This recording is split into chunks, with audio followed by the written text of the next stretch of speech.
tombola mandoki ye po tokende tumba mpe tokunda mpona ekolo na biso Kongo. Kongo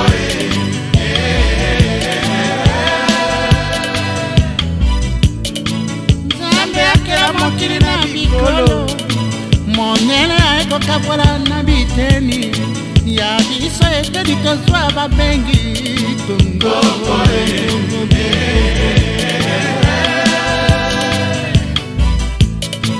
Etunda bomengo na mai na zamba mpe na mabele etona na bato ya mpiko ya bwana mpe ya mayele banoko bameka tobuna mpe tozali panda jamais jamais jamais tokozonga lisusu na boumue yawe apesa biso mabele ya motuya ekomi opesa basusu mitema sabolo yawe apesa biso mabele ya bosoli ekomi opesa basusu mitema ya zuwa yawe apesa biso mabele ya kitoko ekomi opesa basusu mitema ya mabe yawe apesa biso ebele ya mapangoli oya tosangana tokufa mpona Kongo. Angola, Zimbabwe, Namibia, topesi bino melesi ya biso bolingo. basome dans la mer nsima ya mokonzi tobengana banguna balonga te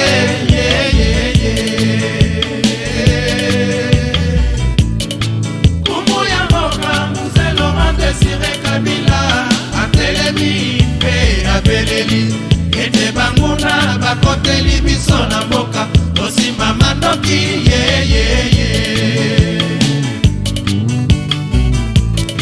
tobandaka na bombu ya bandoko le 30 juin tozwi lipanda liberté o liberté tokomi 65 mbula ya makambo tokoti bombu ya koleka ndelo tonyokwami koleka ntango ya bandoko zala mpe minyoko mwa ezalaka te totindi losambo epai ya yawe Mzee Kabila aye kokata makambo tozwi uhuru ya suka libération o liberté tokotika yango ekende te atako banguna bameki jamais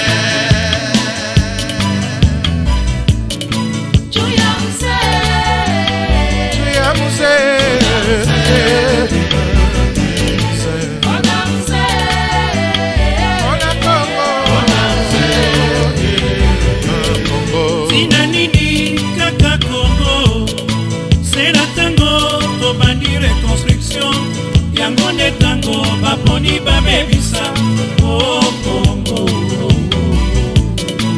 Notre cause est juste tokolonga bese de jugeant yo bopesi biso efungoli biso miso tina génération future Congo Congo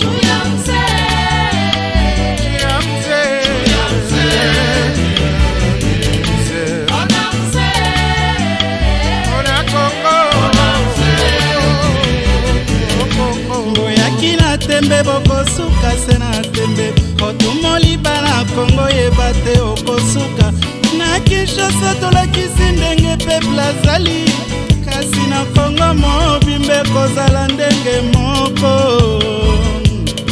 lisanga bandeko tobunda mpona ekolo Kongo mabele tika bankoko yo Kongo tokomi kowela yo na nani Kongo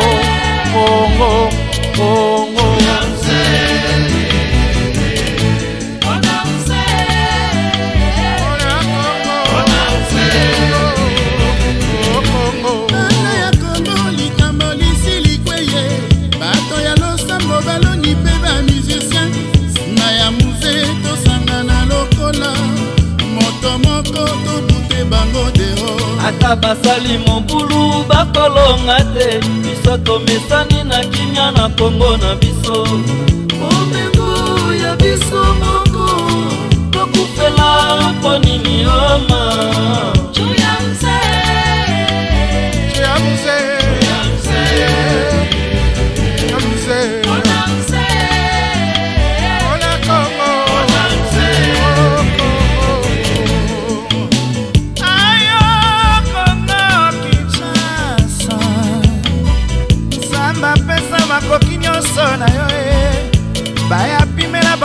bakoki mitema mikofima balobeshokai bakashini bandeshokaye tuipatayi badwishi kwa kusungila betu tukwataye kuchiringa shamaka kwetu kwa mfumu wetu kabila tukwakwa nenu yoyoyoyoyoyo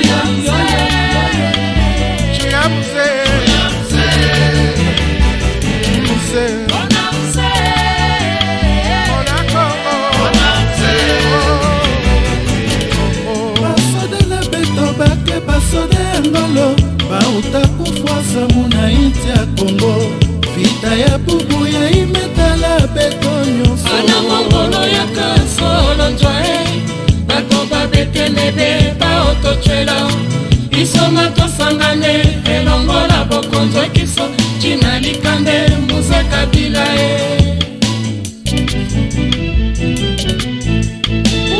Uwe ya kikuya uta munyonga uta mukunja Uwe ya kikuya uta munyonga uta mukunja Sisi wana Kongo tukamatishe tuchangane sisi wote pamoja tuwe wote nyuma ya mzee Kabila turegeze adui tumushinde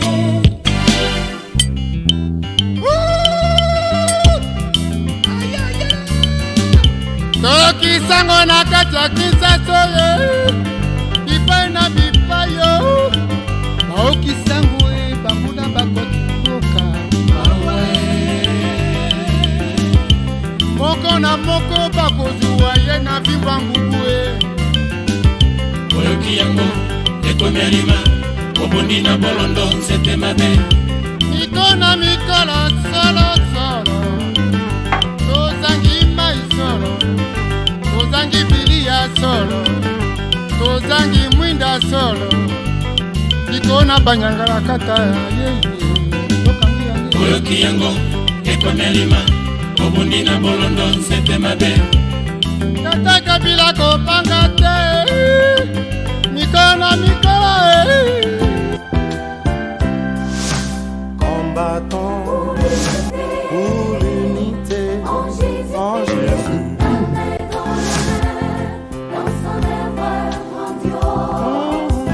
Unissons-nous dans l'amour en Jésus-Christ. Pour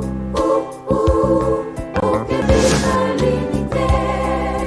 Combattons Pour l'unité. Combattons pour l'unité En Jésus. en Jésus.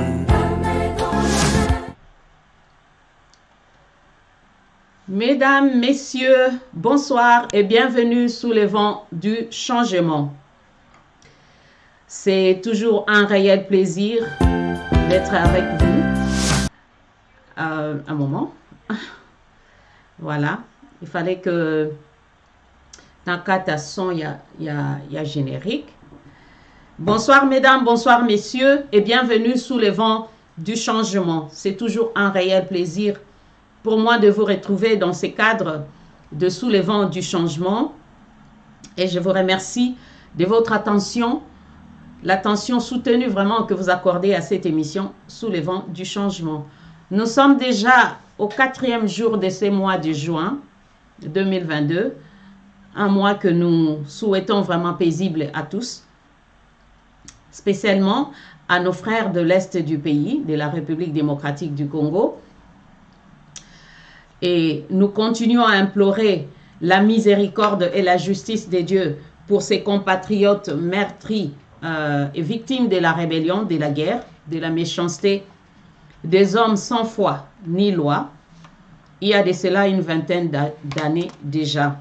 Et d'ailleurs, dans une adresse à la jeunesse, aux jeunes Congolais qui vivent en France, le docteur Denis Mukwege, qui est d'ailleurs témoin oculaire des marques de ces atrocités, nous a tous exhortés à ne plus dire que c'est l'Est du pays qui est agressé, mais plutôt à dire que c'est toute la République démocratique qui est agressée, parce que l'Est, c'est aussi la République démocratique du Congo. Alors, ce n'est plus un secret pour personne. La RDC est agressée par le Rwanda, ces pays voisins que nous considérions comme frères et amis. Et pour l'amour de notre chère patrie, la République démocratique du Congo que nous aimons beaucoup, nous ne nous tairons jamais. Nous condamnerons jusqu'à notre dernière énergie cette agression en même temps que nous encourageons nos frères et sœurs de l'Est du pays de tenir bon. Chers frères et sœurs, sachez que nous sommes de cœur avec vous et nous intercédons jour et nuit en votre faveur dans nos prières. Nous pouvons imaginer vos peines, votre douleur, votre souffrance. Tenez bon, car, dit-on, l'espoir fait vivre. Car aussi longtemps que peut durer votre nuit, le soleil de la justice s'élèvera un jour. Que le Dieu Tout-Puissant se souvienne de vos larmes et vous délivre de la main de nos oppresseurs. We take this opportunity to tell the whole world that bloodthirsty Rwanda is killing our people in the eastern part of the DRC, our dear country, for the past 2 decades, and now we say enough is enough. We want to tell the whole world that we don't want this word from our so-called friends, so-called brother country, Rwanda. Women and young girls are being raped every day, and men are being killed. Enough is enough. Let us stand as one et barrons la route à ces imposteurs.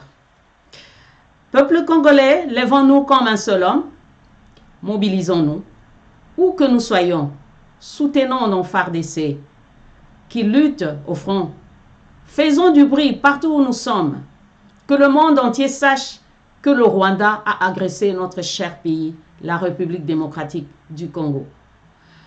Ici à Londres, il y a une mobilisation générale et spontanée qui va se faire le vendredi prochain avec la diaspora de Londres. Et nous demandons même ceux qui sont, tous nos frères qui vivent peut-être en France, en Belgique, en Hollande, en Suisse, venez. Ou si vous pouvez aussi organiser des marches, des mobilisations, vous pouvez vous mobiliser pour dire notre ras-le-bol à la communauté internationale. Donc je disais, le 10 juin prochain, c'est déjà le vendredi prochain, il y aura une marche générale de la diaspora congolaise de Londres derrière nos FARDC. Nous voulons les encourager. Et le point de rencontre, ce sera à Oxford Circus, c'est en ville. Nous allons tous, comme je disais, crier notre ras-le-bol à toute la communauté internationale. Et je demanderai à toute personne d'être vêtue aux couleurs nationales. Amenez aussi les drapeaux, vos drapeaux. Et même s'il y a des partis politiques, amenez vos couleurs. Nous sommes un peuple uni. Pour ce qui concerne l'intégralité, la défense de l'intégralité de notre pays, pour ce qui concerne la sécurité de notre pays, nous sommes tous un, comme un seul peuple. Alors venez nombreux à ces rendez-vous le vendredi prochain à Oxford Circus. C'est le point de départ pour cette mobilisation générale. Et nous allons crier notre ras-le-bol à la communauté internationale. Nous allons faire connaître au monde, qui le savent déjà, mais qui feignent de ne rien savoir, que c'est assez. Nous avons longtemps souffert et maintenant, nous allons nous lever comme un seul homme et bouter dehors tous ces imposteurs qui viennent pour déranger la quiétude de notre pays. Alors, à nos FARDC, nous disons courage. Nous sommes tous derrière vous. Comme je l'ai dit la fois dernière dans l'émission, vous êtes comme des Moïse au front et nous sommes vos Aaron, nous sommes vos Uri. Nous vous soutenons le main dans nos prières et dans la mobilisation. Vous n'êtes pas seuls. Nous sommes un seul peuple, nous sommes une seule nation. Alors, Bendele et Koyate. Et Koyarape, jamais. Mesdames, Messieurs, bonsoir et bienvenue sous les vents du changement. Là, c'était notre introduction, car pour l'amour du Congo, nous ne nous tairons jamais jusqu'à ce que la paix revienne au pays. C'est notre façon à nous de soutenir nos FARDC qui luttent au front. Alors, comme je l'avais annoncé, Lelo et Ndengena annoncé Kiango parce que on m'avait demandé de faire cette émission à Lingala. Vous avez compris pourquoi je fais mon introduction en français. Pour na bande comme sousoupe, bayeba makambo eza ko salema na Congo mingi bayebite soki biso tolobite nani oloba esengeli biso toloba tolobi yango. Alors ndenge na lakaki biso la fois passée, lelo to kosala émission na biso sous le vent du changement et pas iwa pizali ko continuer ko sensibiliser sur la santé. Bomoni titre na biso ezali parlons santé, le diabète type 1. Lelo to kolobe ya likambo ya diabète type 1. Voilà. Alors, nalingi, napesa bande kombote, pe ko encourager bino, boye ba ko partager émission oyo pour bande komsusu pe ba ko bénéficier na lobaka toujours likambo santé ezali très bénéfique pour na mutu nyonso. Alors ekozala esengo mingi boye ba ko partager émission oyo et en même temps botiaka ba j'aime na émission na biso comme ça batu au moins temps bozotia ba j'aime ezo alerter batu. Alors, Maman Blanche Lubasu, merci, hein? Merci Blanche Lubasu. Ozaki Mutaliboso Kota, Kolo Pambola, j'espère que tu vas bien. Qui d'autre? Maman Nicole Mbele, notre Abakouk, toujours au poste. Bonsoir, Maman Nicole. Maman Joyce, oh, une autre fidèle de Sous le vent du changement. Maman Joyce, bonsoir. Qui d'autre? Nicole. Glory Sengo, frère Glory Sengo, bonsoir la grande famille, bonsoir mon frère. Qui d'autre? Maman Aimé Menga, bonsoir ma soeur, Maman Aimé. Maman Petronelle Kadia, bonsoir Yaya. Bate belé, hein? Merci en tout cas, merci Yako s'abonner. Papa Baudouin Makengele, bonsoir. Maman Sylvie Lula, oh ma vie, bonsoir. Voilà. Partagez l'émission, chers amis. Aujourd'hui, nous allons ça en plus. Na oyotoyebi. Peut-être oyotoyebi te toyeba tokozwa boyebi. Boyebi nga naza molobeli na bino. Na liloba na nzamba lobi na biso on donne qu'est-ce qu'on a. Lukwa nzamba salanga grâce nazala infirmière anako bomba connaissance wana pona ngate esengeli pena ya na kabela bino connaissance wana. Peut-être mutu moko akoyeba kobika na nzela ya connaissance wana. Alors, le quoi on a préparé toujours une émission en français, na wabana ko traduire hein pour na lingala ndenge bosala nga reproche et sengi na sala ka émission na lingala na ko traduire. J'espère que nous serons dans les temps hein. Autant et normalement et ça 1 heure. Il faut pas que j'abuse aussi de votre temps. 1 heure, c'est quand même beaucoup de temps. Hein? D'ailleurs, c'est pourquoi je vous remercie de votre fidélité malgré 1 heure. Beaucoup d'occupation occupation et surtout qu'aujourd'hui c'est samedi. Mkolaba feti, mais bozaka kawana. En tout cas, bozapete bozala boyo ka maman Angélique makamunini ayele biso na poko na lelo. Merci en tout cas de votre fidélité et merci d'inviter les amis. Alors, naloba ki la fois passée que le long nakoya ko yebisa biso nakoya ko sensibiliser biso sur le diabète pardon, parce que diabète tu as remarqué que ignorance na négligence ezali ko sala été ba maladie nyonso chronique.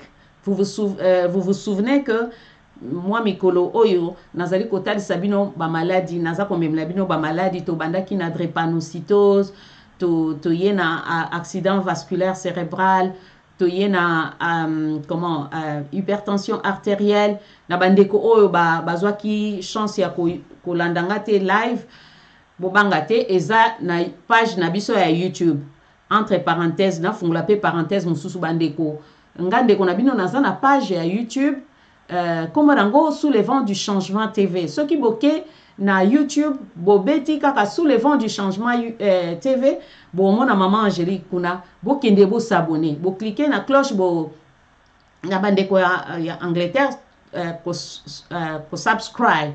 Ce que bo subscribe donc bo souscrire bo comme membre comme ça chaque fois quand il y a une émission bo zala le première personne o bo koyeba kulanda émission wana et ko sala et ko sunga pe maman Angélique azwa quand même batu ebele hein na yete komela bino makambo ya mabe na yete na talisa bino makambo buzoba o ezaka na ba réseaux sociaux mais na ye pour qu'ensemble tous aient connaissance. Alors bokende bo s'abonner kuna. Voilà. Alors nalobaki ete ke lelo tokolobela likambo ya diabète. Tokolobela likambo ya diabète o ezali considéré maladie moko lelo ezali considéré comme une véritable pandémie. Hein? Toyokaki Covid oyo tozana enanu ake nanu te. Toyoki terme wana ya pandémie to akoyoka toujours tango bazolobela Covid pandémie eza nini? Pandémie eza likambo moko ezali ko toucher population mondiale. Donc eza na coin moko te mais eza partout dans le monde entier. Yango wana babengaka pandémie. Contraire nango ezali épidémie oyo etoucha kaka coin moko boye neti par exemple pa na biso Ebola ezali épidémie parce que eza kaka beaucoup plus na Congo na quelques pays d'Afrique mais diabète oyo sur le plan mondial ezali donc ezali ko toucher ba population nyonso ya monde entier. Alors pourquoi babengi yango pandémie na expliqué et surtout plus pour la prévalence nango na population mondiale. Alors statistique c'est-à-dire chiffre oyo etalisaka o basalaka annuellement bazosala chiffre pour na otala batu boni bazobela maladie oyo to batu boni babiki na maladie oyo etalisi ete na année 2020 463 millions ya batu bazalaki atteint na diabète na monde entier, soit une personne sur 11, pendant que une personne sur 2 bayebaka na bango te ke aza na diabète mais alors que aza na diabète. J'espère que vous comprenez. Donc, dans mon kil mobimba, 463 millions de personnes baza atteint na diabète na 2020. Donc, on s'imagine que chiffre oyo est bakami parce que le lot est en 2022. Alors, c'est-à-dire, ceux qui botier batou 11, bozui population mondiale, bozui batou 11, parmi batou 11, on a une personne azali na diabète. Et parmi ces 11 personnes, on a une personne azali na diabète. Une personne sur 2, baye bakate kutu. Donc, baye éviter que azali na diabète, mais azali na diabète jusqu'à ce que ba diagnostiquer yango pe abanda traitement. Ako bandaka ako ressentir ba symptômes, mais ceux qui par exemple ba diagnostiquer yango te akoye ba pete kaza na diabète azo vivre na yango. Alors, na 2019, diabète ezala qui cause directe, il y a 1 500 000 décès na mokili mobimba.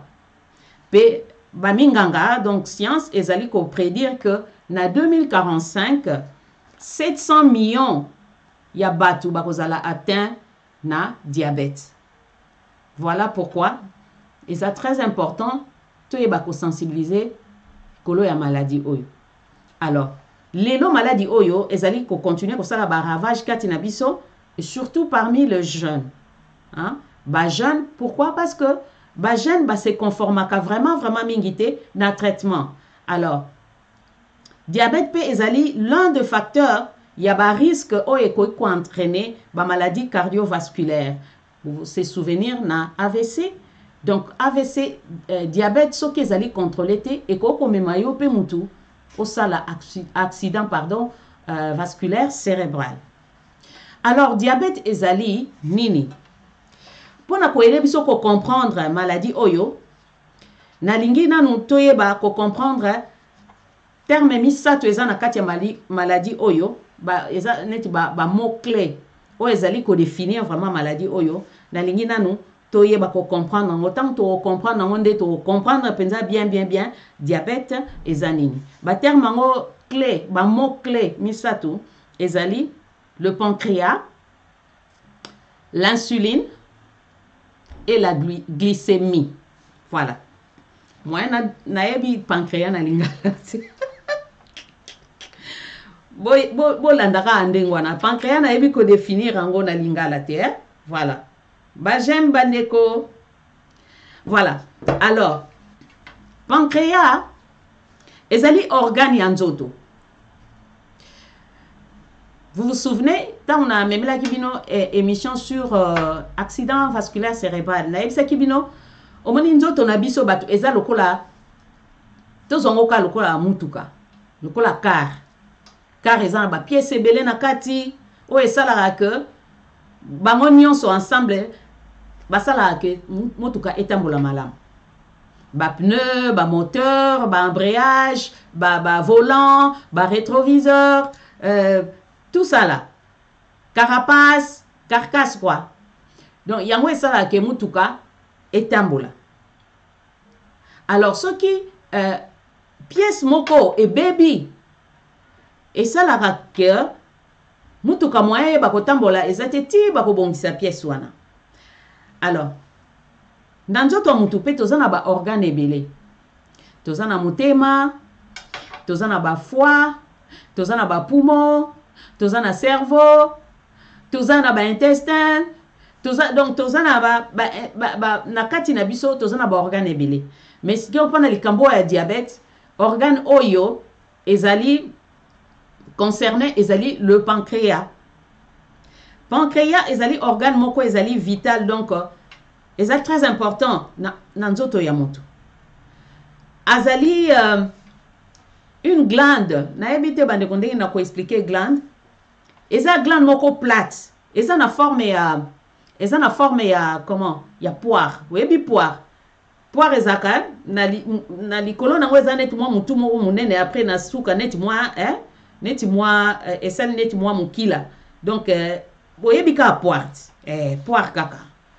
Donc eza na forme ya poire.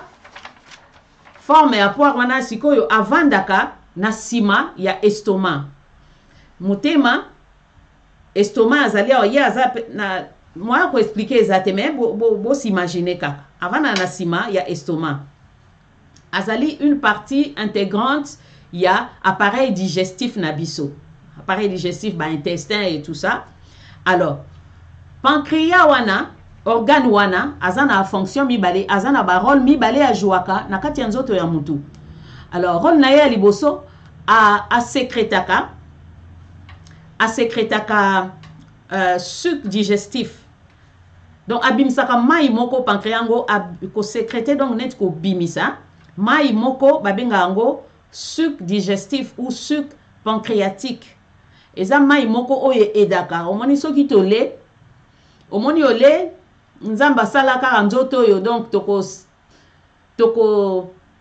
silakte ko s'émerveiller liboso ya beauté ya comment dire na bosa ni na loko isengelinga na luba lolenge nzambe asalela nzoto ya mutu. Alors tolobi que pancréas rôle nango ya liboso ezali a sécrétaka liquide moko tango tole biloko ole par exemple fufu ole kwanga otafunit otafuni yango munoko esali na mino esali na musala ya ko katango ezala en pièce comme ça o avalango bien ekende na estomac. Mais na estomac kuna ezala rappel sous na besoin et katama lisusu omoni. Alors rôle ya pancréas ezali ko sécréter jus wana oyo donc disons liquide wana oyo esalaka ke ebanda ko ezana ba enzyme moya ko expliquer ngo ezate eza net ba protéine moko boye yango nde ekataka biloko otoliaka na ba morceau ya mike hein yango nde rôle nango po biloko tango akati yango na mike wana nde nzoto organisme na biso akoyeba ko retirer ba vitamine loko o eza nango nécessaire pour na fonctionnement ya nzoto ali oyo aza nango nécessaire te eko kende na nzela o biso nyonso toyebi oyo ya ba west hein donc bon débarras. Voilà. Alors rôle nango ya mibale a sécrétaka lisusu ba hormone mibale.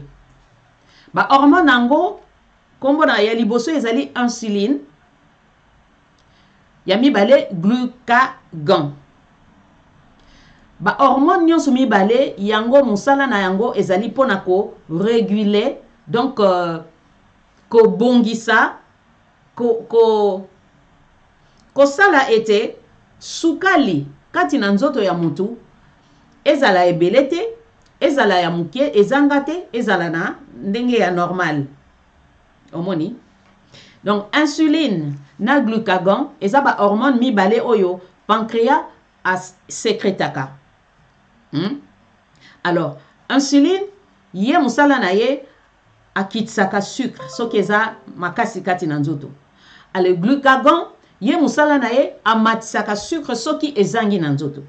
Donc bobomba biloko wana tolobi tobandelaki na pancréas, tolakisi bino pancréas ndenge comment tobandelaki kutuna nini susu na tala susu papier na biso. Sorry. Nalingi te na luba makambo eza nzela te. Voilà. Donc tozo mona nanu pancréas nde organe wana oyo ezo concerné likambo oya diabète. Voilà, tozaka na pancréas, voilà. Alors tozo pesa ba rôle na ye mibale ezali a sécrétaka liquide wana pona ko aider na digestion ya biloko toliaka, et puis a sécrétaka ba hormone mibale insuline na glucagon. Insuline ye musala na ye akitsaka sucre soki eleki. Glucagon musala na ye amataka sucre soki eza na niveau ya C. Voilà. Alors yamisatu insuline ezali hormone moko na utolo bango, donc o eza sécrété à partir ya pancréas, mais ezali naturellement sécrété, ezali produit. Donc pancréas mutu akria kango,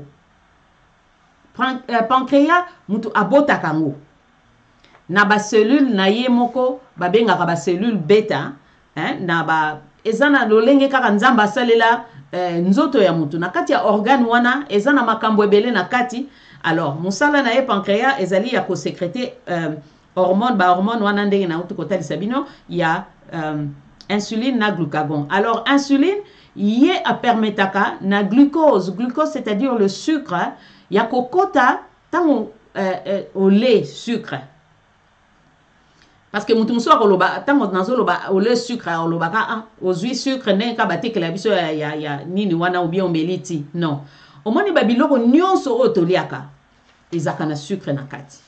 Même ata kutu eza fade ozo sentir te que eza na goût ya sucre, mais na composition nango na ba ingrédients nango aza na sucre na kati. Alors tango yo le ekoti na kati estomac na appareil digestif na yo, insuline nani pancréas a détecté que sucre eza makasi na kati ya makila na système na yo na circulation na sang, parce que kota tango toliaka sucre ekota na makila. Alors tango a détecté que sucre eza makasi ako sécréter siko insuline wana, a sécréter insuline wana pona kolongola excès ya sucre wana po atika ngo na niveau moko normal, parce que nzoto na biso eza pe na besoin de sucre.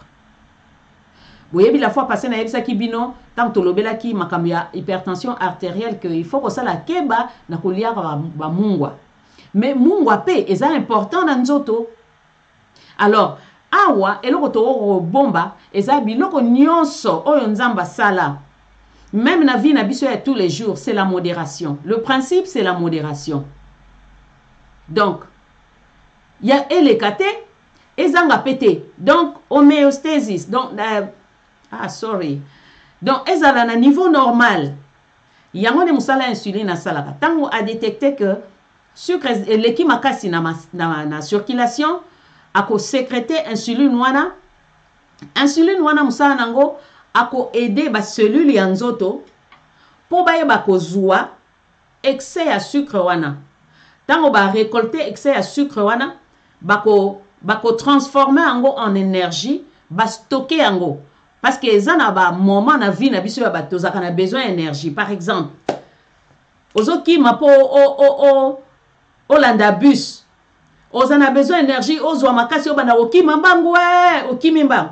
Alors sucre wana ezalaki stocké énergie wana ezalaki stocké omoni place ekoyede yo to na bandeko na biso basportif ou bien kaka na vie de tous les jours osalaka gym oza na besoin énergie mais awa tolobela na mutu oyo bafonctionnement ne eza normal aza diabétique te musala nde insuline asalaka kati na nzoto yango wana azwi ba excès ya sucre wana stocker yango a permettre ba cellule ya nzoto ba recueillir yango pe ba stocker yango pona utilisation moko future na ba ka on apesi bino na ba sportif baza na besoin ya énergie sucre wana stocké eko aider bango alors ezalaka stocké na ba foie nde esika na ba tissu mususu nde esika ba excès ya sucre wana ezalaka stocké alors o ezali normal pona utilisation ya nzoto nde yango insuline akotika na ndenge normal wana diabète ezate na mutu normal oyo azana problème ya diabète te. Voilà. Donc, organisme a produit la quantité nécessaire il y a insuline en fonction de ba besoin, c'est-à-dire il y a quantité d'aliments yo lait, il y a sucre ou ezali présent dans la circulation, c'est-à-dire na makila. Wana tomoni ya mibale tozaka na nazo aider bino pour comprendre émission na biso ya pourquoi les loto bandi na pancréas o ezali organe o sécrétaka insuline to totali insuline rôle nango siko total la glycémie pour na ko simplifier bomba kaka glycémie bozongo kaka lokola sucre mais en fait ezali vraiment sucre parce que ça sucrose ça ba dérivé belé à sucre mais pour na ko permettre compréhension facile et simple, bozongo kaka lokola sucre. Alors, glycémie, ezali taux élevé, il y a sucre, il y a glucose dans les sangs. Normalement, na terme médical, na ba hôpitaux, pardon, ba mesura kango, na ba millimol de glucose par litre de sang. Ba komango mmol bar litre.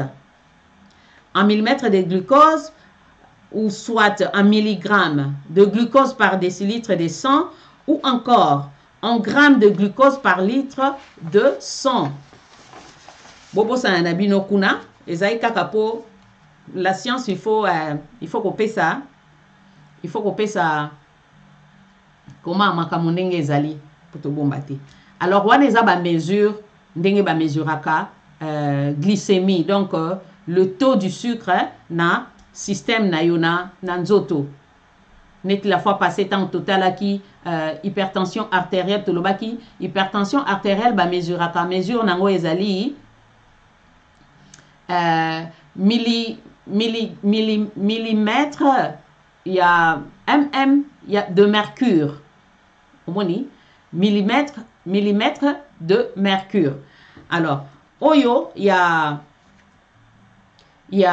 comment il y a insuline, donc il y a glycémie, bah mesure à kango en millimol,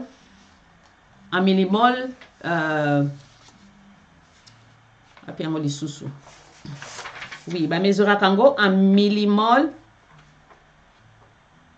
millimol par de glucose par litre, voilà. Alors, glycémie ya mutu oyo azali na diabète ndenge na uta koloba donc le taux oyo ezali normal ya sucre ya mutu oyo azana problème ya diabète te ezali entre 3.5 na 7.8.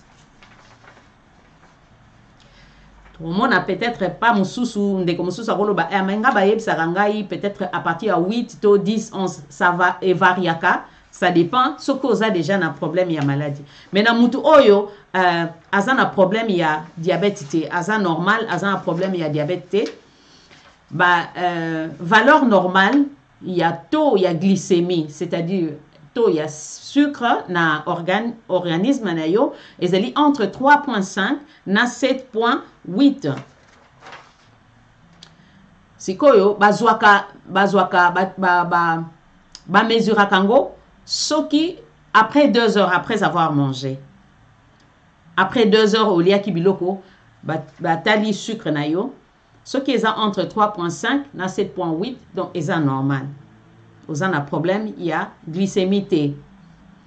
Alors, diabète, ba diagnostic karango, soki glycémie na yo, et comme donc, ce qui te montre 7.8 oyo, à partir il y a 8, tili kolokuna. Tili kolokuna donc, ezali déjà indication que au cause a un problème, il y a diabète. Ce qui est commis vraiment fréquent, ba mesure wana, et ça là ça vraiment que aux un problème, il y a diabète. Alors, glycémie, tolobi ezali le taux du sucre dans le sang. Donc taux, il y a sucre. Taux cause anini. Mesure il y a sucre, sucre oyo. Ba, sucre oyo ezali présent akati na makila na yo. Omoni. Alors, tozalaka na problème, il y a hyperglycémie, na problème, il y a hypoglycémie. Le corps a hypertension, tension, hypertension, na hypotension. Hypertension, tant que tension est mataka likolo makasi, hypotension, tant que tension est kitaka, na c'est, il y a 120 na ça la confusion T1 sinon beaucoup zoa confusion tout tika la kaka na problème il y a diabète donc quoi to lobe la diabète alors na likambo ya diabète toza na hyperglycémie na hypoglycémie. Quand est-ce qu'on parle de hyperglycémie? C'est quand concentration il y a sucre ezali élevé makasi na kati ya makila.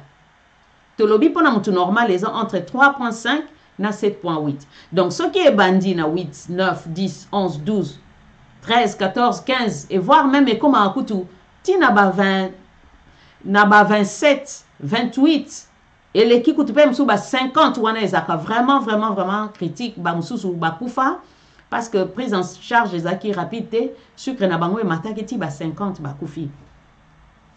Parce que ça vraiment très fatal. Alors, ce qui concentration à sucre est élevé dans makila de wana de tolobaka hyperglycémie. Hyper ezali eloko elaksi likambo o ezali likolo. Hypo elaksi likambo o ezali na C. Alors glycémie ezana kati. Donc hyper le sang o ezali en os, hypo le sang o ezali en baisse.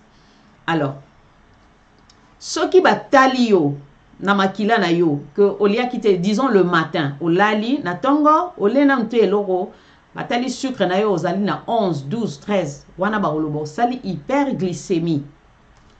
Alors na hypoglycémie ezali soki agent o lamuki na tongo ndenge to saka na hôpital na tongo tango ba malade ba lamuki o cheke bango sucre na bango o mona sous 1.8, on a hypoglycémie. Alors, vite, il faut qu'on paie ça sucre.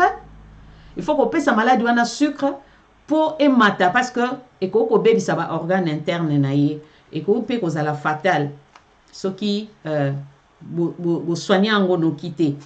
Alors, à partir, il y a 4. Tina C, 3.8, 3.9, 3.7, 3, 2, 1. Donc, yango wana babengaka hypoglycémie. C'est quand taux ya glucose ezali en baisse nakati ya makila. Ba cause ya hypoglycémie ezali ba maladie comme le diabète. Ba kisi mususu ba ndeko bamelaka eko pe ko causer hypoglycémie. Insuline ekoki pe ko causer hypoglycémie soki ozui ba dose moko eleka eko ko qui ça vraiment sucre na yo et puis bah exercice physique mususu ou bien na tango ya jeune tango to salaka jeune na mutu o aza normal tango ba chrétien to jeunaka to ba musulman tango ba jeunaka so ki bo checker sucre na bango ezalaka toujours na C mais le temps que alia et qu'on récupérer parce que azan a vraiment un problème il y a diabète mais pour na bandeko déjà baza dans le cas, il y a diabète, et ça vraiment dangereux. Voilà. J'espère que vous comprenez les 3 mots-clés. Pancréas, glycémie, na insuline. Donc, il faut définir c'est quoi le diabète? Diabète n'est pas une maladie vraiment chronique. Otobengi pandémie. Et ça les maka, ce qui est au pancréas ou au côté de sawana. Ou musala nango ko sécréter insuline. Ezali ko sécréter insuline T. Donc azana capacité koutoute à sécréter insuline. Ou bien à sécréter na insuline mais ça ya vraiment insuffisant, ça ya mukie quantité nango eza mukie. Ou bien soit à sécréter na ye mais moyen sikoyo ba cellule ya nzoto ezala capable ya ko utiliser insuline wana efficacement ezalité nazongeli. Diabète eza maladie moko chronique o esale makatango pancréas organe oyo tolobeli oyo toyuti kotala aza incapable ya ko sécréter insuline ou soit à sécréter na insuline mais ça en petite quantité ou soit à sécréter insuline mais organisme na biso est incapable ya ko utiliser yango efficacement pour servir ya ko pesa énergie na nzoto ndenge tolobi insuline ezalaka sécréter pour na ko na glycémie pour na ko aider ba cellule ya nzoto ba ko recueillir sucre wana ezali na makila pour na ko pesa énergie na mutu peut ko stocker o ya excès pour na besoin futur. Alors, je vais voir si ça marche. Oh là là. Voilà. Donc, ça passe, hein? Maman Brigitte Mbouizia is watching. Maman Brigitte, bonsoir. Voilà. Donc, ça marche. Il fallait nous le montrer avec la carte anatomique. Ah, sorry Blanche. Désolé, na zwaki temps ya kolakisate. Na tiango comment? Na kati ya émission te pour opesi osali reproche fallait to lakisango na carte anatomique. Sorry. Bobo mbakaka boko kende botali na internet de quoi il s'agit. Élisée Toumba. Hello Élisée. Wow. Élisée, bonsoir en tout cas. Merci d'être branché. Voilà. Donc j'espère que ça passe. Si ça ne passe pas, faites-moi savoir. Torobongisa. Voilà. Donc ton monisiko, c'est quoi l'insuline? Alors, diabète baye bakango ndenge nini ke mutu azana diabète. Bon, simple test auto salaka omoni à partir ya masuba. Ozui masuba tozana moi nakobenga onini. Tozana ba tige moko boye chimique hein. Donc à partir ya masuba so mutu asubi ozui tige wana o kotiango na kati ya masuba obani kotanga ba mesure donc ezana ba couleur likolo nango ba couleur wana échangeaka soki mutu wana azana diabète te ba couleur wana ekotikala ndenge ezali mais soki mutu azana diabète au moins ba couleur côté ya glucose na ya kétone na ketone na peut soki c'est le même na français kétone hein ba kétone c'est-à-dire kétone en français, sorry, n'a habité en français, mais j'espère que c'est kétone. Donc, au roman, que ezali, il y a l'icolo makas, ezali komata. Mais pour la mouture normal, ezali nango normal, ba couleur on est ko changer té. Alors, ce qui ba couleur on a pour la mouture oyo, azana la diabète, ce qui est sali bongo, on ko confirmer aussi koyo na test il y a 100. Ba ko prélever au ba 100, ba kei, ba tali. Ce qui le sang confirme donc des diagnostics va pour confirmer que vous êtes diabétique. Alors, tozali na 3 principaux types de diabète. C'est vrai mutu mususu oloba eza 5 6 mais en fait 5 6 wana ezaka ba composante il y a 3 principaux oyo na kotangela bino. Tozali na diabète type 1, diabète type 2, na diabète gestationnel. Mais comme vous avez vu dans le titre, les lots tokotala kaka likambo ya diabète type 1. La semaine prochaine, tokotala type 2. Et la semaine d'après, tokotala diabète gestationnel. Alors, tokoté le malelo, dans likambo etali, diabète de type 1. Mais en grosso modo, en général, bah, diabète nyonso oyo, ezala type 1 gestationnel, tout type 2, bah, symptômes nango eza presque le même. Moi, bah, différence c'est mike kaka, mais bah, symptômes nango eza presque le même. Soif, donc posa ya mai, nzala, posa ya kolia air nyonso, posa ya komela mai air nyonso, posa ya kosuba air nyonso, fatigue. Fatigue, pourquoi total yango? Parce que nzoto aza capable de stocker l'énergie ou yo zanango besoin tant aux en a besoin d'énergie. Donc moyen aux énergie on est zate yango épais saka fatigue. La peau sèche, peau est comme sèche parce que quand tu urines aux suba mingi maïezo donc aux c'est déshydraté. Au moins la peau est comme sèche. Ba coupure ba blessure aux qui pota peau et se cicatriser ça va prendre beaucoup de temps. Bah, infection est comme vraiment fréquent aux à la victime à bah, infection régulièrement fréquemment bah, infection ils allaient à monoko ya ba gencive ils allaient à libum ya vessie ils allaient à bah pareil génitaux ils allaient oui ya ba pareil génitaux pototan à ba kombo nangote bobomba kaka ya ba pareil génitaux voilà. Alors, dans le lobby, ce soir, nous allons nous pencher tout à la kaka likambo, il y a diabète type 1. Alors, diabète type 1, ezali maladie oyo, yango eyaka na jeune âge.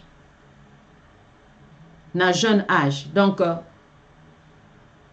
na koloba entre 1 à 20 ans, au cours de l'enfance, na bomwana, to ya adolescence. Babengango d'ailleurs diabète juvénile pour eyaka na jeune âge. Diabète oyo ya type 1, problème na yango ezali babengango susu maladie moko auto-immune. C'est-à-dire omoni ba pancréas wana na insuline wana oyo ya nzoto. Na kati ya pancréas organisme ezali ko reconnaître te ba cellule oyo ba cellule pancréatique oyo donc insuline wana hein oyo ezali ba cellule wana oyo esika insuline esalemaka ba cellule bêta donc ezali esika moko place ezali kwa industrie moko place insuline esalemaka kombo nango ba bêta na langueram bo bomba kaka ba cellule bêta. Alors na type 1 na diabète type 1 nzoto ezo reconnaître ba cellule wana te ezo kanisa ke eza corps moko étranger ebandi ko détruire yango ebandi ko détruire yango ba cellule wana oyo produisaka insuline. Alors organisme auto-immune système na biso auto-immune c'est-à-dire ba soda na biso ya nzoto pondenge nzamba kela biso apesa biso système ya défense ya nzoto liboso ya ba maladie liboso ya ba bactéries ba infection toza na système ya immunitaire oyo e combataka ba corps étranger nyonso oyo eyaka na kati na biso pona ko tungisa biso de sorte que tozala bien malamu te. Alors ba système immunitaire wana e combataka yango. Alors na ka oyo ya diabète ya type 1 système immunitaire donc azui lokola mauvaise information tango ba cellule wana industrie wana ya fabrication insuline ya azomona ngo lokola corps étranger abandi ko détruire yango ako détruire yango ti ako bebisango de sorte que moyen eko masusu capable ya ko produire insuline et zalité. Alors c'est ça donc pancréas azasusu capable ya ko produire insuline te. Alors yango esala que soki insuline ezate tango yo le biloko ole omeliti omeli miliki omeli ba produit nyonso o ezo ko contenir sucre en grande quantité ba gâteau ba yogourt ba miel. Alors sucre wana esali nini et c'est concentré na makila Or, en ce moment, rôle il y a insuline, ezali, il faut rôle il y a pancréas, il faut sécréter insuline pour aya sikoyo, que ça en sorte que a manager sucre wana, oyo nzoto yozanango besoin pour l'instant salela, atiki yango, oyo kozanango besoin te atindi yango na ba cellule et recueillir yango, ba stocker yango na ba foie pour un besoin futur. Mais surtout siko naka oya type 1 et ko salema te.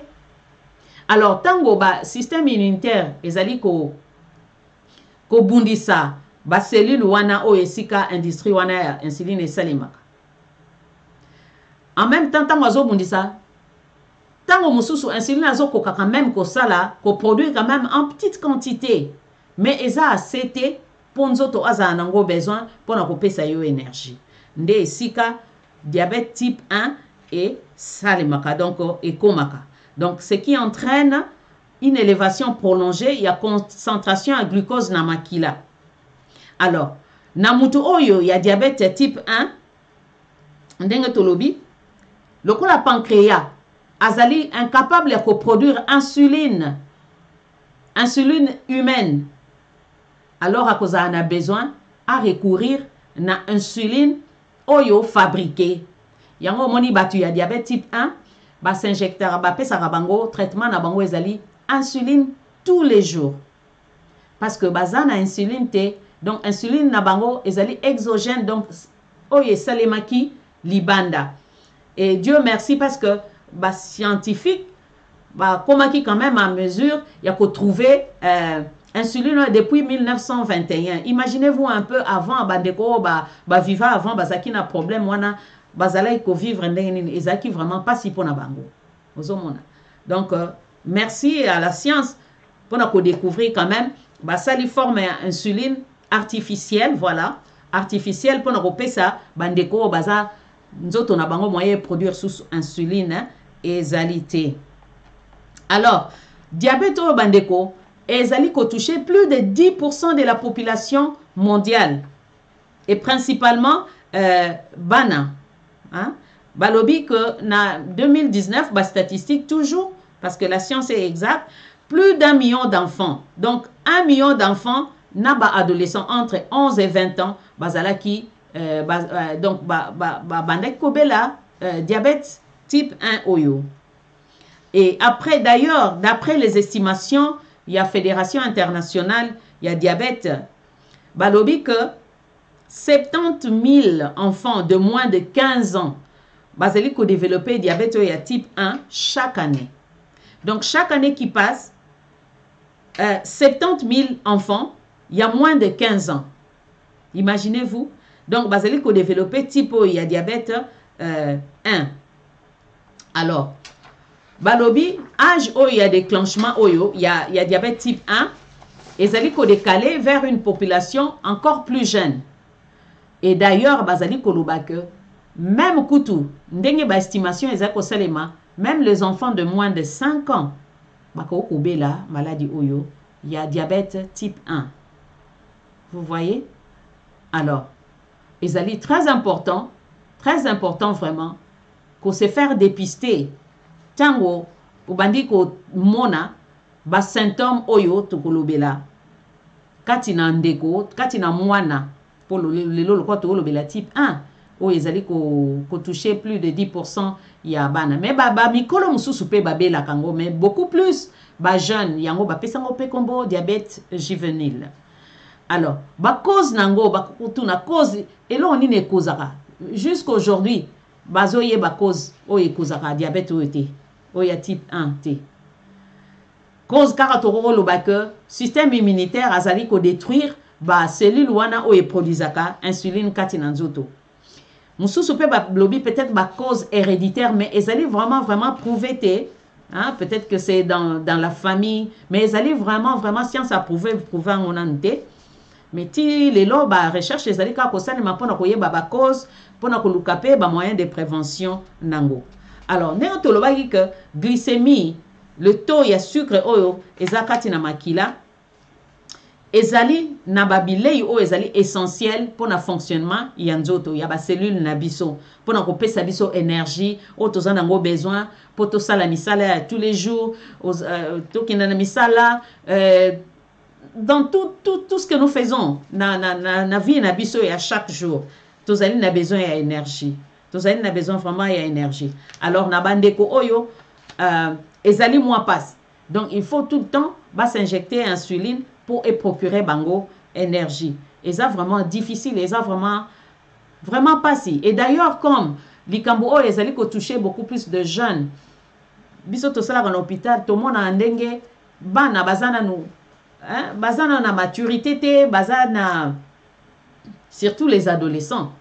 Omoni na ba mboka o to vandi na poto ou les enfants tant a commis déjà na 16 ans yo parents ou non azana ba droit na ye donc bazo se conformer te na ba traitement komona non conformité na ba traitement wana e kozaka que ba ya ko bela diabète moko babenga keto acidose donc ba koma na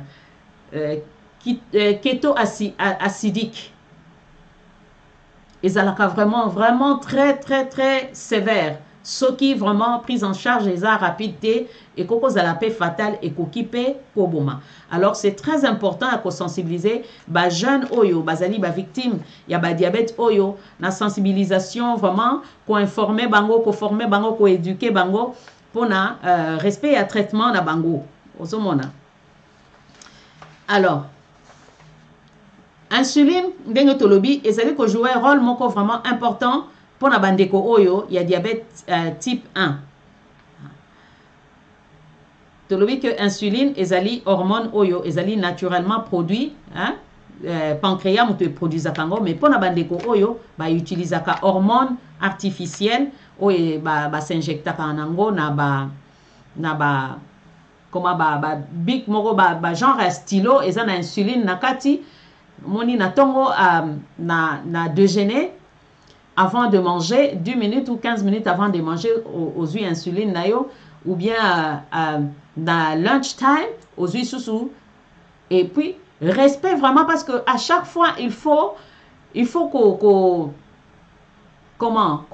tester glycémie na yo avant de prendre l'insuline. Donc, besoin vraiment information et éducation, c'est vraiment très important na bandeko oyo. Parce que avant de s'injecter insuline, ceux qui sucre na yo est à niveau assez, ceux qui ont mis pesi sous insuline, donc oko kiti sango li susu, hein? Oh, ezali vraiment mabé. Alors, information, éducation, ezali vraiment très importante na bandeko oyo. Et d'ailleurs, na bandeko bazan na poto. Tant que neti na malade tozaka na bango na hôpital omoni docteur a prescrire par exemple européen ça y est na dîner européen ça y est 10 unités il y a insuline tant que roya européen ça y est otali sucre na ye yomro comprendre que so na pesi 10 unités oyo azokende kolala donc akoliate ou soit opesi 10 unités on a mais o s'assurer que opesi avant là opesi ata snack moko boye et lo moko alia po et puis ça est sucre. Sinon, au cas contraire, le matin, tant à kolamuka, sucre na ye kokita. Tellement que to yebi malamu makamboyo na bandeko oyo balinga kolia mingite. Par exemple, ba prescrire insuline carrément au kopesi yangote. Soka azoliate au kopesi yangote. Parce que soko pesi yo lukeli problème. Alors, ba symptôme na yango ezali nini? Symptôme tolobaki eza presque le même na ba type nyoso toromona lelo to bandeli na type 1. Donc, polyurie, donc c'est excrétion excessive, donc masuba air nyonso, ok naka toilette, kosuba air nyonso. Polydipsie, donc nzala, posaka karomela mai, et puis perte de poids. Oza kokonda, ozo liame, oza kokonda, ozo yeba cause teme, uliaka. Et puis, vision, on a vision pe, et que vous allez endommager et que bébé comme on a un problème il y a vision. Alors, bah symptôme oyo et koko ya d'une façon brutale. Alors, pour na ndenge tolobi ke maladie oyo et so kamingi bana mike ba parents oyo na ba o bazana dépister te tant ozali komona ba symptôme wana et sengeli au prendre en gros vraiment au sérieux. On ne dit pas que tout symptôme yandengwana yango kaka, mais mieux pour prévenir que guérir. Ce qu'on moni ba symptôme yandengwana katina mwana, oko memaye pas docteur a talaye a checker parce que beaucoup plus to loba bana bazana vraiment mike azwa diabète vraiment mwana mke diabète. Et puis d'ailleurs to yebi na bo mwana bana mingi on mona mwana asubaka mingi na mbetu. Balobaka eza nango normal eza âge, azo se développer eza âge. Mais mususu oko méprendre au lobby mwana subaka na mbetu mais tana ko suba wana mwana suba na mbetu nyonso masuba nyonso mwana masuba zwa mwana kene na e pa ya docteur basala ye ba test pona ko rule out. Comment on dit ça, ko rule out encore, j'ai oublié. Donc pona ko éliminer voilà doute wana. Alors pour la insuline, ndenge na lobi que éducation na information est très important parce que même ba insuline o ba utilisaka conservation n'angopé. Ça se conserve pas n'importe comment. Et ça ba insuline ce qui aux ako utiliser ba insuline ba bomba yango na frigo.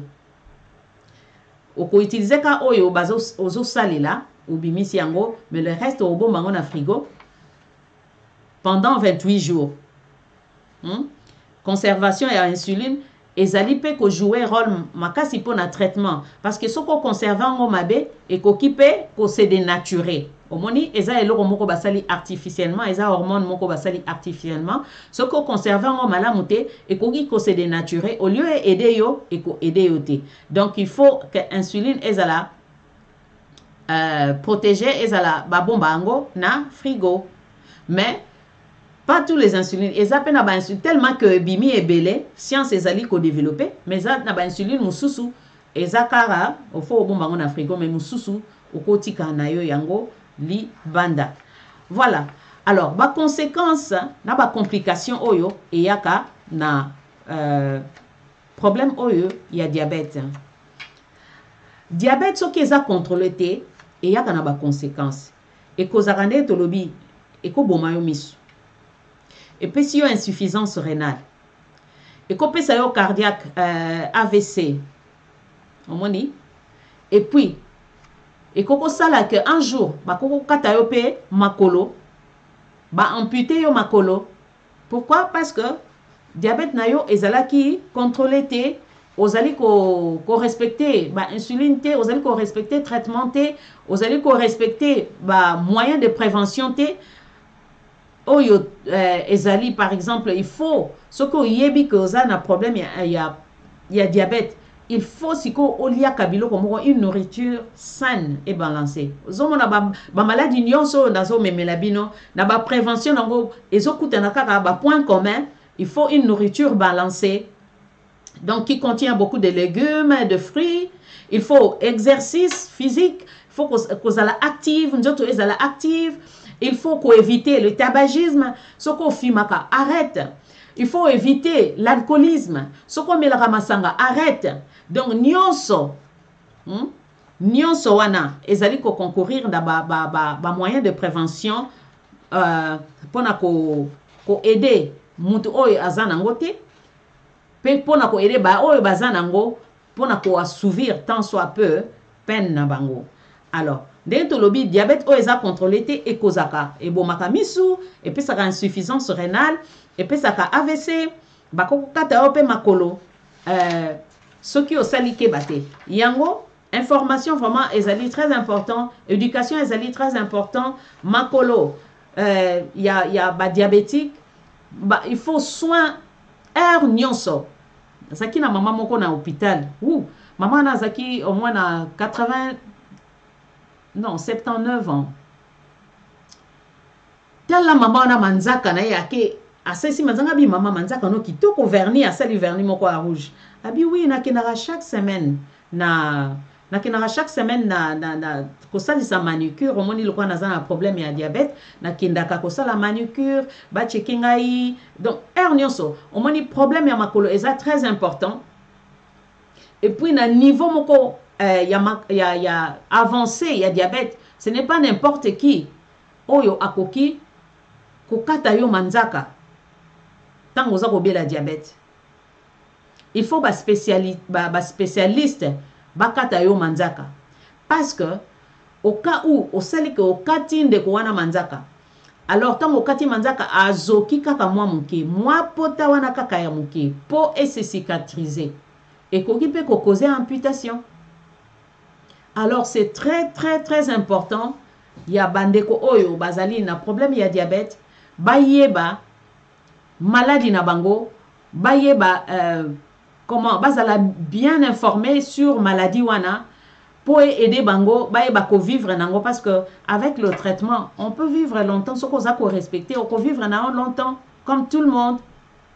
Et ça n'est la place il y a non contrôle tant on a contrôlé tende place mabe et yaka. Voilà, na moni que tu dépassé largement temps na biso, tu dépassé na 12 minutes. Je pense que nous avons dit l'essentiel hein. Pour la type 1 oyo, il y a diabète, tu sollicité, tu as continué. La semaine prochaine, tu as la type 2, il y a diabète. Et la semaine d'après, tu as la diabète gestationnel.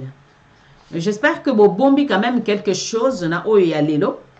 Dès que tu et sengeli soutenir bande qu'on a biso to pe sa information to sensibiliser pour na ko ôter négligence hein na comment kolongola manque de connaissances par rapport ya maladie oyo to yondeko ozana ndeko moko azaka na problème ya diabète na kati ya famille okokipe ko aider ko sungaye tango aza un peu négligent na ba traitement ko encourager ko zo bakisi na ye to komona na type 2 kuna ba kisi mususu eza ba tablette ba comprimé voilà. Alors ko soutenir ndeko oyo ko accompagner ndeko oyo parce que ce n'est pas facile, surtout à type 1 que chaque jour s'injecter, surtout parmi les jeunes filles. Et s'il sera vraiment self-confidence yamutu. Ici sera vraiment self-confidence. Alors ils ont besoin de thérapie, même il y a soutien moko vraiment psychologique, mental, ya bandeko yo, surtout il y a bana oyo bazali ba victime, il y a diabète type 1 oyo. Na moni to kosuka awa pona lelo pourtant on a biso et poussani to ko continuer ma solo na biso samedi prochain. Je voudrais vous prendre une minute kaka pona ko rappeler hein parti na biso le mouvement chrétien pour la solidarité et la démocratie o naza ko représenter awa na UK comme présidente fédérale. Donc ça là, et vous allez implanter le 18 juin prochain. Donc ça sera le samedi 18 juin. À Wanakati UK, drapeau nabiso ya MCSD et ko flotter à Wana UK. Alors, bandeko, nous sommes un parti chrétien qui croit à l'émergence d'un nouveau Congo, d'un Congo meilleur. Nous sommes des chrétiens. Nous voulons le meilleur du Congo. Alors, ndeko oyo, ako sepela, aya, elongo na biso to tonga Congo, elongo na biso, bengangai, to tikelanga message, hein, na messagerie nanga, to bengangai, ou bien tikelanga message kaka na émission oyo, nga na ko rappeler yo, ou bien sengangai friend, soko za ami nanga te, senganga friendship, to soko vandaka awa na Londres. Parce que toza pe na parti na biso eza implanté na Congo, toza na Congo, toza na Kasai, toza na Kwilu, toza na Congo central, d'ailleurs kuna implantation totale. Alors, soko ovandaka a na Londres, Olandi maman Angélique, ozan a besoin osa na biso route ensemble, et qu'ensemble to sangisa be effort omoni lelo toza ko lobe likambo ya bomoko tango toza ko bunisa banguna. C'est aussi ça. Soyons ensemble, mobilisons nos forces ensemble. Tout ce que nous voulons, c'est le meilleur du Congo. C'est tout ce que nous voulons. Qu'est-ce que tu peux apporter pour le bien-être à Congo? Mayele nayo, expertise nayo, tochango au bénéfice ya mboka na biso. Pour la génération future, mon inzemo na tchela kibino au début, dommage que na tchaki yango ba image te nakati nze mwana comment parti Pepe Kale Mbaki notre cause est juste et tokolonga e baiser de jida oyo bopesi biso o efungoli biso miso tina génération future Congo Congo Donc, Banguna, bapesi biso baiser de Judas. Nous sommes un pays. Il y a Kimia. Tout ça pays oyo andi makana yoko yamba batu ebele. To vana na bande kona biso ba angolais kati ya Congo. Soki ya ebisi yote kaza angolais o kansaka aza congolais. To yamba ebele ba congolais d'en face ya Brazza. Tango yindela ki bango kuna to yambi bango bandi makate parce que babana ikutu koloba boma congolais tika nyoka. Mais ba se repenta ki to yamba bango. Mais ba pesi biso lelo baiser de Judas. Na bandeko tozali ko considérer que baza bandeko. Ba eko bundisa biso pona bolamu na biso moko. Alors cette génération future, nous devons leur préparer un bon Congo, un meilleur Congo. Yangona toza koluka, yangona toza ko sala kati na parti politique na biso, le mouvement chrétien pour la solidarité et la démocratie. Na pesi ba camarade nanga nyonso mbote o bazali ko landanga na Kinshasa, particulièrement notre président national, le sénateur Roger Mwaka Mwaka et tous les camarades à Kinshasa en RDC et en Europe, au Canada, en France, en Belgique et en Hollande. En tout cas, ensemble, tout est possible. Tout est possible pour un Congo nouveau. Tout est possible pour un Congo meilleur. Chers amis, abonnés de Sous le vent du changement, c'était un réel plaisir de partager cette connaissance avec vous. Et c'était un réel plaisir que vous restiez pour écouter ce que j'avais à vous amener ce soir. Prenons rendez-vous pour le samedi prochain où nous allons parler du diabète type 2. D'ici là, portez-vous bien et que la paix règne dans vos demeures. Bye bye.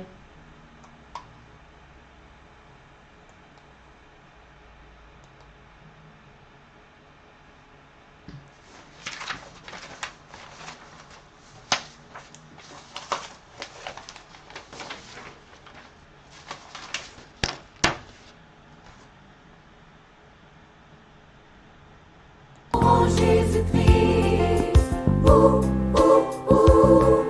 que vive l'unité. Combattons Pour l'unité, en Jésus, la main dans la main, dans son œuvre grandiose. Unissons-nous Dans l'amour en Jésus-Christ, pour que vive l'unité.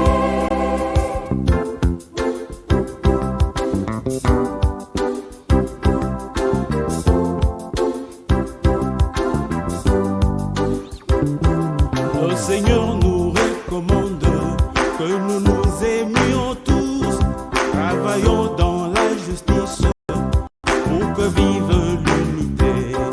Le Seigneur nous recommande que nous nous aimions tous.